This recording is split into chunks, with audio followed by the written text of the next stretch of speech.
I have been commanded by Lieutenant Colonel Morrison and Lieutenant Colonel McLeod, commanding officers of the 1st and 2nd Battalions of the Black Watch Royal Highland Regiment of Canada, to inform the authorities of this church that they have repaired here today with the colors of the battalions and request that they be deposited herein. Sir, inform Lieutenant Colonel Morrison and Lieutenant Colonel McLeod, commanding officers of the 1st and 2nd Battalions of the Black Watch Royal Highland Regiment of Canada, that every facility will be afforded them in executing their most laudable purpose.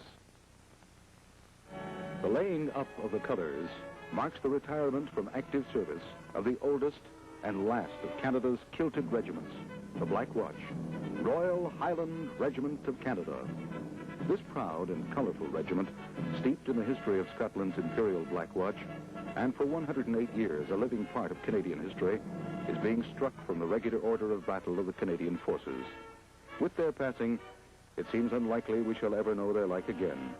Perhaps the greatest compliment we can pay is to paraphrase a name the enemy once gave them: the Ladies from Hell. A military presence in Canada dates back to the French regulars who came to colonial New France in 1604.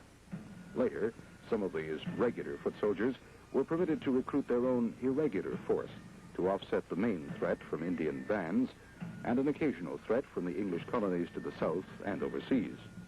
Colorful in their 17th century uniforms, such units are the predecessors of modern-day militia units.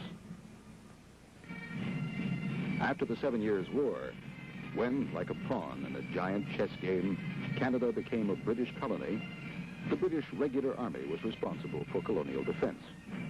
The Imperial Black Watch landed and became the first British troops to see service in what is now Canada.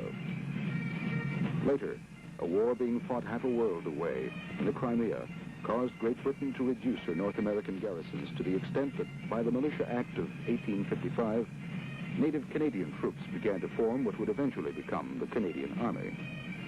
A baptism by fire came quickly, and as a counter to the threat of the Fenian raids on Montreal, a new military unit was born. It would soon be identified as the Black Watch, Royal Highland Regiment of Canada.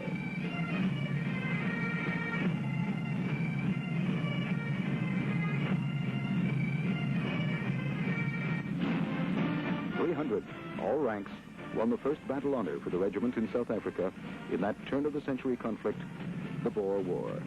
Canadian infantry units would win 4 Victoria Crosses.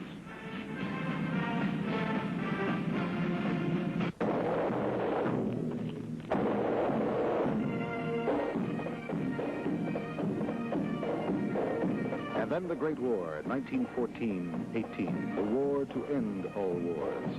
It was an occasion of great national zeal. Canada had immediately pledged an expeditionary force of 25,000 men. In Montreal, the 13th Battalion, Royal Highland Regiment of Canada, was formed. They shipped to England in October, where they trained until February, then sailed for France and the trenches. The Canadians replaced the French in the bloody sector known as the Ypres salient, the 17-mile-long bulge in the German lines. Here, the Black Watch of Canada would soon be introduced to a new refinement in the art of killing. Until April, we held a line of our own, and we went up to the Ypres salient. And that turned out to be our first battle. The gas attack at Ypres, which commenced on April the 22nd. The salient of Ypres, it's a circle right round the town, and it was the key to the Channel ports, and for that reason was of first importance. It was the first time that gas had ever been used, and of course we had no gas masks, and the show started by very heavy shelling on these breastworks, which were very flimsy things, and they knocked them about pretty badly. And then at 4 o'clock on the Thursday afternoon, they let this gas out, chlorine gas, and being heavier than air, it just rolled over. The gas thing was, we didn't get the full effect.